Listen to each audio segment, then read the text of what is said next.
మీ ఎలాంటి వ్యాపార ప్రకటనలకైనా వెంటనే మా ఛానల్ సంప్రదించండి. నమస్తే. ప్రస్తుతం మన స్టూడియోలో ప్రముఖ ఆధ్యాత్మికవేత్త, జ్యోతిష్య వాస్తు పండితులు బ్రహ్మశ్రీ డాక్టర్ నాయకంటి మల్లికార్జున శర్మ గారు ఉన్నారు. సో ఆగస్టు మాసం, విశేషంగా శ్రావణ మాసం, ముందుగా మేషరాశి వారి పరిస్థితి ఏ విధంగా ఉండబోతుందో గురుగారిని అడిగి తెలుసుకుందాం. నమస్కారం గురుగారు. నమస్కారం గురుగారు, ఆగస్టు మాసం, శ్రావణ మాసం, మేషరాశి వారి పరిస్థితి ఎలా ఉండబోతుంది? ఓవరాల్గా ఎలాంటి జాగ్రత్తలు తీసుకుంటే బాగుంటుంది అంటారు? తప్పకుండా. ఓం శ్రీ గురుభ్యో నమః. ఆగస్టు మాసంలో, ఆగస్టు నెలలో మేషరాశి వాళ్ళకి ఏ విధంగా ఉందో ఒకసారి మనం తెలుసుకుందాం. ముఖ్యంగా గ్రహస్థితి, రాశి ఫలితాలు తెలుసుకునే ముందు ఏ గ్రహాలు ఏ రాశుల్లో ఉన్నాయో ముందుగా తెలుసుకోవాలి.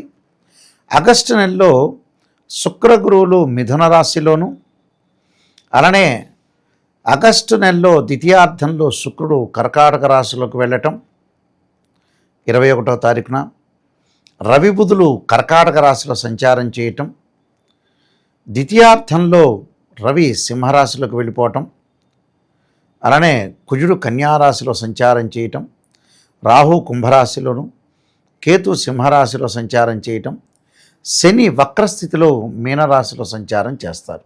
ఇది గ్రహస్థితి ఆగస్టు నెలలో.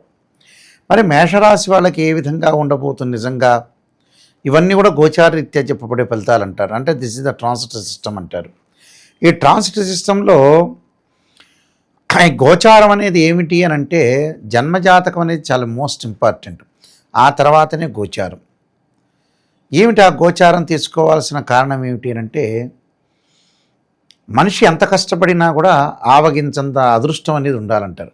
ఈ ఆవగింజే ట్రాన్సిట్ సిస్టమ్.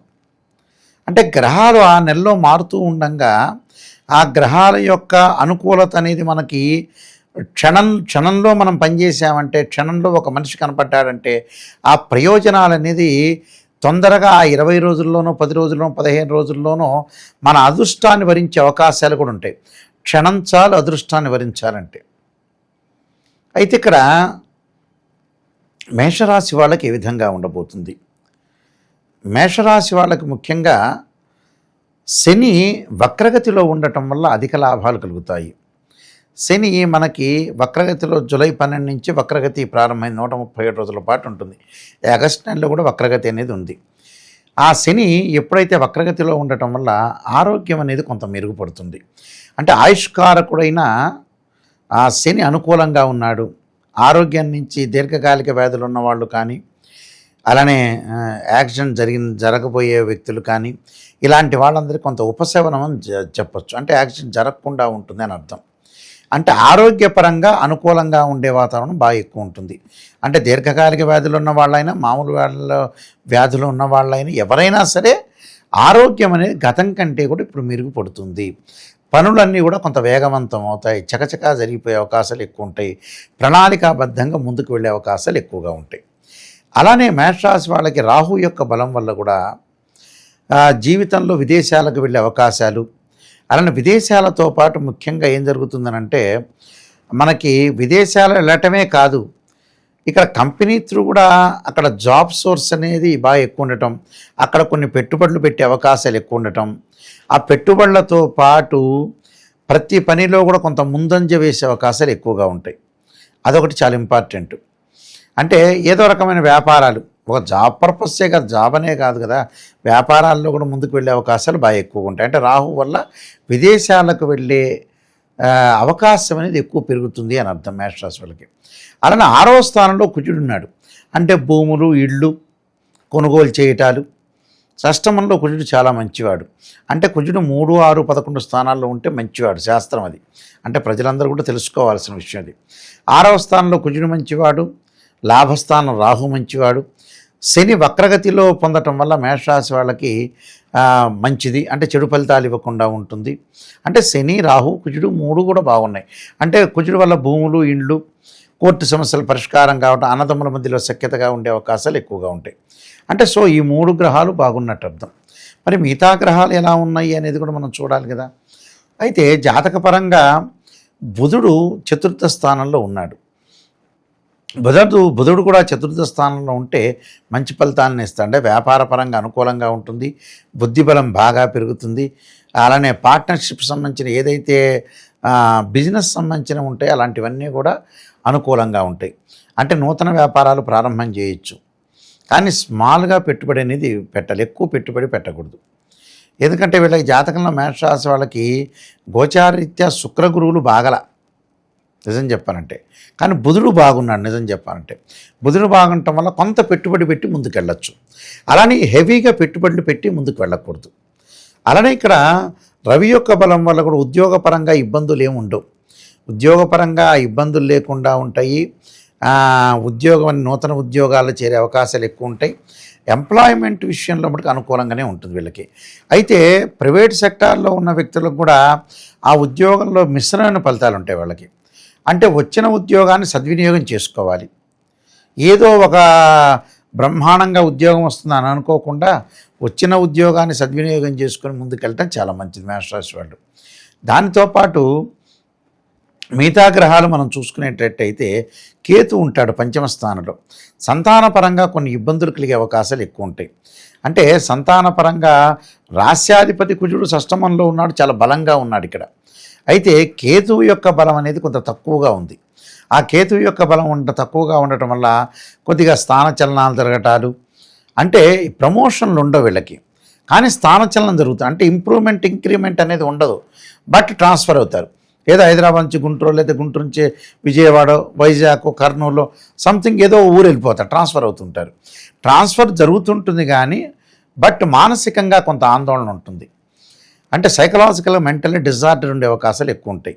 అందువల్ల కొద్దిగా జాగ్రత్తగా ఉండాలి. ఎందుకంటే ఇక్కడ మేషరాశి వాళ్ళకి ముఖ్యంగా మనం చెప్పుకోదలుచుకున్న విషయం అయితే దశమాధిపతి, లాభాధిపతి వ్యయస్థానంలో ఉండటం కొంత ఉపయోగం.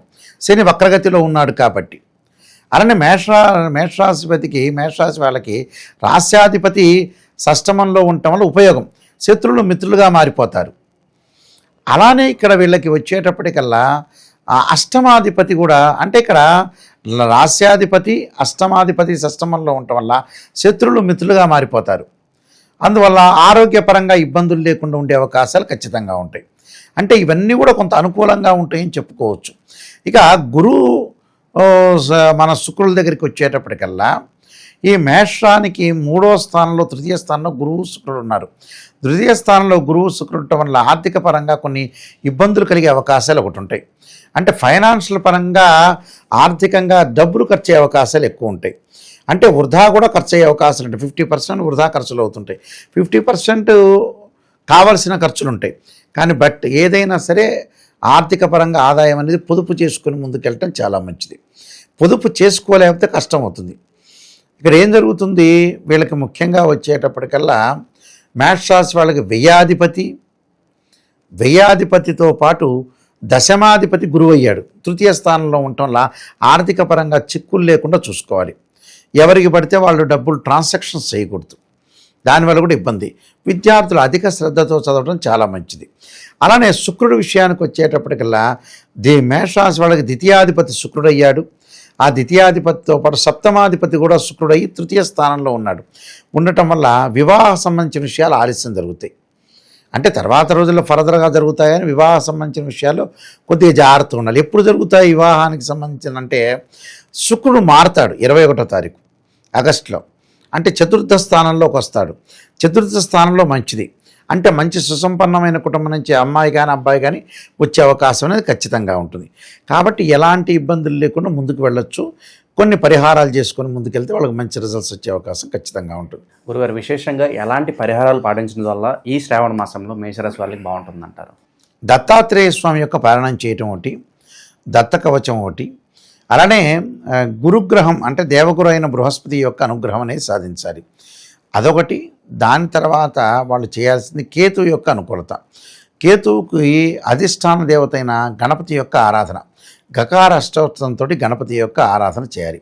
వక్రతుండ మహాకాయ కోటి సూర్య సమప్రభ నిర్విఘ్నం కురుమే దేవ సర్వకార్యేషు సర్వదా అనే మంత్రాన్ని, దాని తర్వాత వాళ్ళు చేయాల్సింది ఏంటంటే బృహస్పతి మంత్రాన్ని పాటించాలి, ఆచరిస్తే చాలా మంచి. గురువారం రోజున గురు హోరలో తప్పకుండా శనగల దానం చేయటం, దేవానాంచ ఋషీనాంచ గురుకాంచన సన్నిభం బుద్ధిమతం త్రిలోకేశం తమ్ నమామి బృహస్పతి అనే మంత్రాన్ని చక్కగా చదువుకోవటం వల్ల మంచి జరిగే అవకాశం. ఆర్థిక స్థితిగతులు బాగలేని వాళ్ళు లక్ష్మీదేవి యొక్క ఆరాధన చేయటం వల్ల మంచి జరిగే అవకాశాలు. దాంతోపాటు సూర్య నమస్కారాలు చేస్తే కూడా మంచి ఫలితాలు దొరుకుతాయి. విద్యార్థులు ముఖ్యంగా దక్షిణామూర్తి స్తోత్రాన్ని పారాయణ చేయాలి.